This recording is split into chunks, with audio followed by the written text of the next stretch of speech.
Okay, so have you ever had this happen? You get a really great bottle of wine, something you're excited about, and then, well, it just tastes kind of flat or, just not what you expected. Yeah, that's a pretty common thing, actually. And it makes you wonder, right? Was it the wine? Or maybe, just maybe, the glass you used? Exactly. And that's what we're getting into in this deep dive. Right. And look, this isn't about being pretentious or anything. It's really about understanding something we're calling liquid architecture. Liquid architecture, I like that. Yeah. We're going to unpack the science, why the shape, the size, even the material of your wine glass are basically tools. Tools engineered to, well, really change your whole wine experience. They can make a, $15 bottle taste amazing. Okay, I'm intrigued. So it sounds like there's a lot more going on than just, well, holding the wine. Oh, definitely. That curve in the bowl, it's not just pretty, it acts like a GPS for your nose, guiding those aromas. A GPS for your nose? Yeah. And the rim, that edge, if it's thin, the wine can just sort of flow beautifully. A thick rim, it can be a real barrier. Okay, let's dive into the science then. The shape of the glass. It's not just looks. Not at all. It's fundamental. It really shapes how you perceive everything, that first smell, the taste on your tongue. Think about, say, a Merlot's black cherry scent, or that crispness in a Sauvignon Blanc. The glass is playing a huge role there. So let's talk oxygen. Reds seem to benefit from it. We see people swirling. Right, the swirl, it might look a bit dramatic, but it's pure chemistry. Those wide bowls, especially for bold reds like Cabernet, they're like mini oxygen bars. Swirling isn't just performance art. It's actively introducing oxygen. More than just pouring it out. Oh, yeah. Yeah. Studies show you can get like 15% more oxygen exposure just by swirling properly in the right glass. That softens cannons way faster than just letting it sit in a decanter. 15%. Okay, so interacting with the wine in the glass matters. Hugely. Which brings us to what you could call flavor architecture. Have you ever tried, say, a Chardonnay, maybe an unoaked one, in just a regular water tumbler? Yeah, probably. It can taste sharper, right? Less put together. Maybe. I haven't thought about it that way. It's real. The rim design, for example, is so important. Thin rims let the wine glide onto your palate. Smooth delivery. But like satin, you said earlier. Exactly. But a thick rim, it's like a speed bump. It disrupts that flow, kind of muddies the subtle flavors. Makes sense.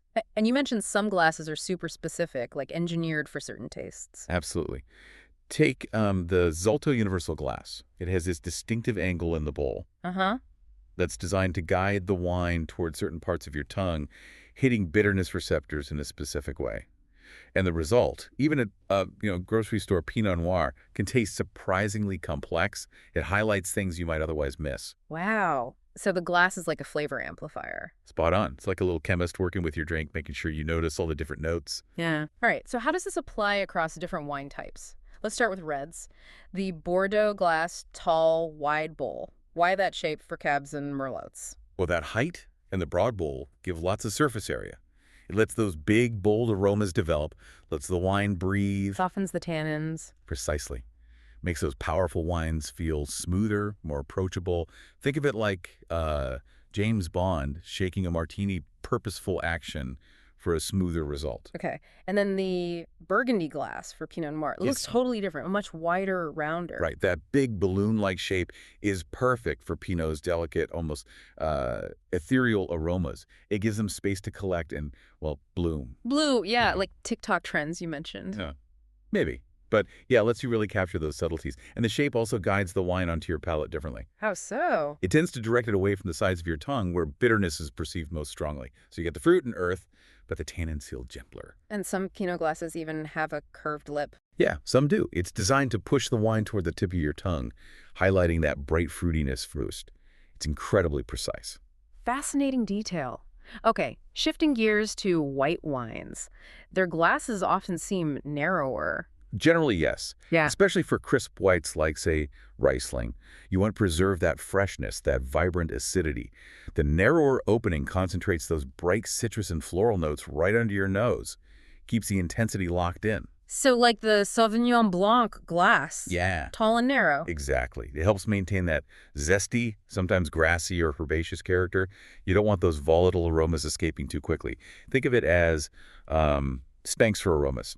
Keeps everything tight and focused. Stellar for aromas. Okay, got it. But what about richer whites, like an oaked Chardonnay? Ah, good question. For those, you often see a wider bowl, more tulip-shaped. Right. That extra space allows the wine to breathe a bit more, letting those buttery, vanilla, toasty notes come forward. It's like giving those complex flavors an IMAX screen to show off on. IMAX for Chardonnay. I'm getting these analogies. And you mentioned Riedel did experiments. Yeah, they're famous for it. Yeah. They've shown that if you pour the exact same white wine into 3 different shaped glasses, people will literally describe 3 different drinks. No way. Seriously. It just hammers home that the glass isn't passive. It's No. actively shaping what you taste and smell. That's wild. Okay, what about bubbles? Sparkling wine. The flute is iconic. It is. And the science is pretty straightforward. The tall, narrow shape does 2 main things. Preserves the carbonation, keeps the bubbles going longer, and directs those delicate aromas, like apple and toast. Straight up. Makes sense. But I've seen people using coupes lately, those wide, shallow glasses. Yeah, the coupe's having a bit of a comeback, very sort of disco era. Right. This wide surface area lets the aromas of something like Prosecco open up really fast. You get a big hit of fruit up front. The downside, the fizz dies much quicker. Trade-offs. Always. And then for really complex, aged sparklers, like a vintage champagne, many people prefer a tulip glass now. It's kind of halfway between a flute and a white wine glass. Wider bowl for aroma development, but it tapers back in at the top to hold onto the bubbles and concentrate the smell. Best of both worlds, arguably. Interesting. And dessert wines, their glasses are often tiny. Is that just for small pours? It seems like it, but no, it's strategic. They act as flavor magnifiers. Magnifiers. Yeah. Take a Sauternes glass, like the ones Riedel makes. It's shaped to guide those intense, honeyed apricot notes right to the sweet spots on your tongue. Yeah. It balances the sweetness. So it doesn't feel cloying. Exactly. And port glasses often have a slightly flared lip. That little outward curve helps to dissipate some of the alcohol vapor right before it hits your nose, softening the heat so you can smell the fruit and spice underneath. It's like flavor GPS again. Okay, I never knew port glasses did that. What about rosé? It's everywhere now. Do they get special glasses too? They certainly can benefit from them. For those young, crisp, typically Provençal-style rosés, a glass with a slightly flared lip can really help. Flared lip. Well, It acts almost like a megaphone for those delicate citrus and berry aromas. It subtly increases the release of the volatile compounds, the smells making it seem fresher, zingier. Studies suggest it can boost perceived freshness by, like, 23%. wow. Okay. And for older, maybe richer rosés? For those which might have more baked fruit or savory notes, a glass with a gentle taper inwards at the top works better. It helps to concentrate those deeper aromas, focusing them. Makes sense. Okay, the big debate. Stem or no stem? Ah, yes. The stem isn't just for looks, though it adds elegance. Its main job is practical. Temperature control. Right. Keeps your hand heat away. Exactly. Your hand warms the bowl, which warms the wine. Big deal for whites and rosés, even some lighter reds. Plus, no fingerprints on the bowl. True. But stemless are popular. They are. They're often seen as more casual, more stable, less likely to tip over, and usually dishwasher safe. They're kind of the skinny jeans of wineware. Practical, modern, fit in easily. Good for relaxed settings. Skinny jeans. Okay. So, if you don't want a cupboard full of different glasses, universal glasses. Are they a good compromise? They really are. A good universal glass is designed to work pretty well for most wine styles.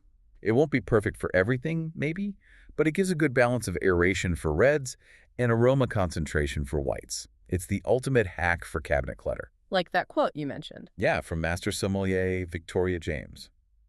Your glass should disappear until the wine makes it sing. The glass should just support the wine, let it shine. Nice. So let's break down the glass itself. You called it a Formula One car. Every part engineered. Pretty much. Okay, 4 main parts. You've got the base, the foot. Pretty obvious. Keeps it stable, good for clinking toasts. Pros often store crystal upside down on the base, by the way. Good tip. Then the stem. Right, the stem. We covered that it's the climate control, keeps your hand heat off the bowl, lets you swirl easily. And the bowl. That's where the magic happens. That's the main event, yeah. Its shape is everything. Captures aromas, concentrates them, can boost aroma detection by like 40% compared to a basic tumbler. Wide for reds needing oxygen. Narrower and tapered for whites needing focus. 40%. Okay. And finally, the rim. Tiny but important. Crucial, it's the delivery system. A razor-thin rim lets the wine flow smoothly, precisely onto your palate. No interruption. It directs the flavor. A thicker rim disrupts that. It really can. Makes the wine feel less elegant, maybe clumsier. That thin edge is just, well, strategic. It's not just glassware, it's liquid architecture. Liquid architecture, back to that. Okay, last big question. Crystal versus glass. Is crystal worth it? Ah, the big showdown. It's kind of like the MacBook versus Chromebook debate of stemware. Okay.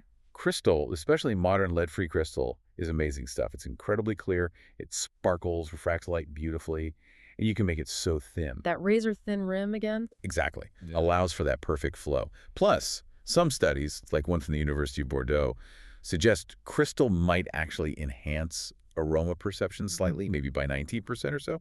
So the surface texture might play a role. But But it's delicate, often needs hand washing, and it costs more. It's an investment. so standard glass is the Chromebook. Huh? Yeah, kind of. It's the Honda Accord of drinkware. Yeah. Reliable, durable, gets the job done. Usually dishwasher safe, great for every day, for parties, poolside rosé, Makes sense. Less stress. totally. And glass technology has improved a lot. You can get really good quality, quite thin glass stemware now that's much tougher than crystal, So it's about the occasion. pretty much. Use crystal when you really want to focus on the wine, elevate the experience. Go for good quality glass for convenience, durability, less worry. The design ultimately should complement the wine and the moment, not steal the show. Okay, so let's wrap this up. What we've learned is that these specialized wine glasses, they aren't just snobbery. Not at all. They're flavor translators Yeah. based on science. Every curve, every dimension has a job. Oxygenating reds, preserving bubbles, focusing aromas. Right, and the material matters too, whether it's crystal enhancing flow and maybe aroma, or sturdy glass for practicality. Your glass is like the DJ, remixing each note of the wine. So the challenge for listeners. Definitely try it yourself, seriously. Get a simple Sauvignon Blanc, pour some in a basic tumbler or water glass, then pour some into a proper white wine glass, maybe tulip-shaped. Swirl, sniff, taste both. Prepare for plot twists. Prepare for plot twists. You'll likely notice a real difference, especially in the aroma. It shows how modern wine culture is this cool intersection of like stem and stemware, science and art. So your next glass of wine. It's not just a drink, it's a front row seat to chemistry's greatest hits. It's a liquid evolution happening right there in your hand.